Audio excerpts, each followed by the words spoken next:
Hello అండి, నమస్తే. Welcome to smart Yamuna. ఈరోజు మనం రుచికరమైన ఆంధ్ర పప్పుచారుని ఎలా చేయాలో చూద్దాము. ఇది పక్కా కొలతలతో చేస్తే పప్పుచారు అనేది చాలా టేస్టీగా ఉంటుంది. ఒకసారి మీరు కూడా ట్రై చేయండి. ఈ విధంగా ట్రై చేసి మీకు ఎలా కుదిరిందో నాకు కామెంట్స్ రూపంలో చెప్పండి. ఇప్పుడు దీనికోసం మనం ముందుగా ఒక గిన్నె తీసుకొని అందులో 1 కప్పు వరకు కందిపప్పుని యాడ్ చేసుకోవాలి. తర్వాత కందిపప్పును 2 నుంచి 3 సార్లు బాగా వాష్ చేసుకోవాలి. ఇలా వాష్ చేసుకున్నటువంటి కందిపప్పులో కొన్ని వాటర్ పోసుకొని ఒక 5 నుంచి 10 నిమిషాల పాటు బాగా నానబెట్టుకోండి. ఈ విధంగా నానబెట్టుకోవడం వలన మనకి పప్పు అనేది త్వరగా ఉడుకుతుంది.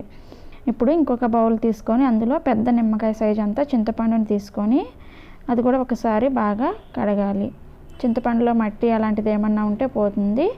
ఈ విధంగా కడిగేసుకొని ఇప్పుడు ఇందులో 1 గ్లాసు వరకు వేడి నీళ్ళు పోసి నానబెట్టుకోండి. ఈ విధంగా వేడి నీళ్ళు పోయడం వలన మనకి చింతపండు త్వరగా నానుతుంది, అలాగే గుజ్జు కూడా బాగా వస్తుంది.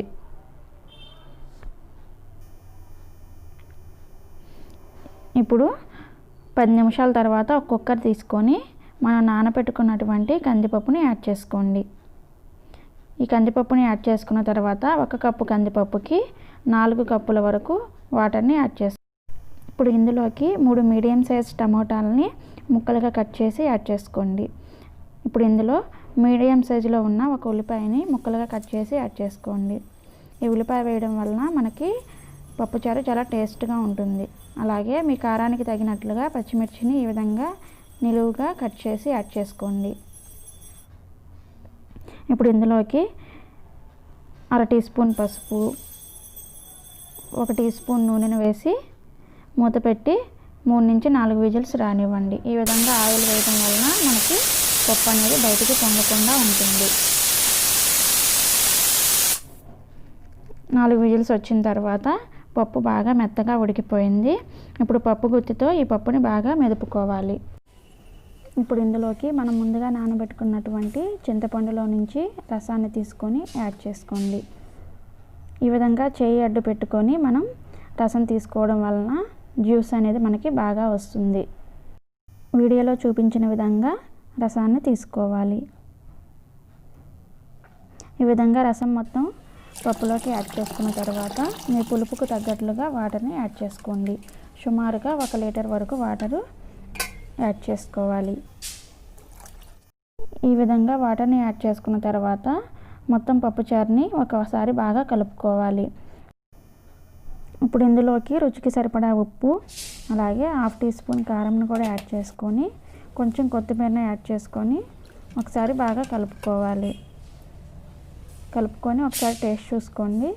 ఉప్పు కారం ఏమన్నా సరిపోతే వేసుకొని అడ్జస్ట్ చేసుకోవాలి.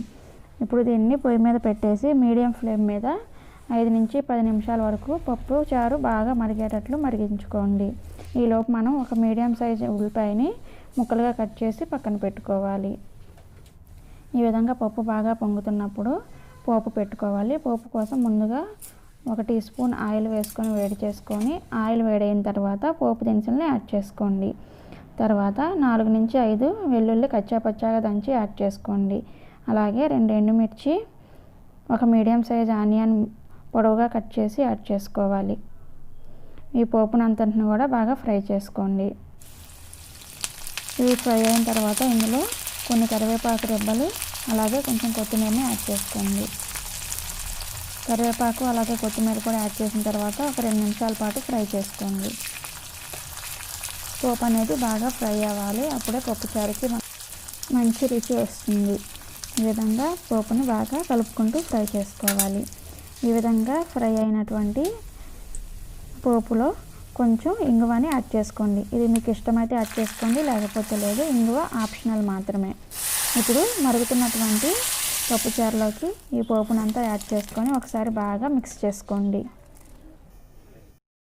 ఈ విధంగా మిక్స్ చేసుకున్న తర్వాత మరలా ఒకసారి టేస్ట్ చూసుకొని మీకు ఉప్పు ఏమైనా సరిపోకపోతే ఉప్పుని యాడ్ చేసుకోవచ్చు.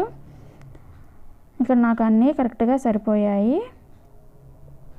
ఈ విధంగా పోపు వేసిన తర్వాత 2 నుంచి 3 నిమిషాల పాటు పప్పుచారుని మరిగించుకుంటే చాలా రుచిగా ఉంటుంది. టేస్టీ పప్పుచారు రెడీ అయిపోయింది.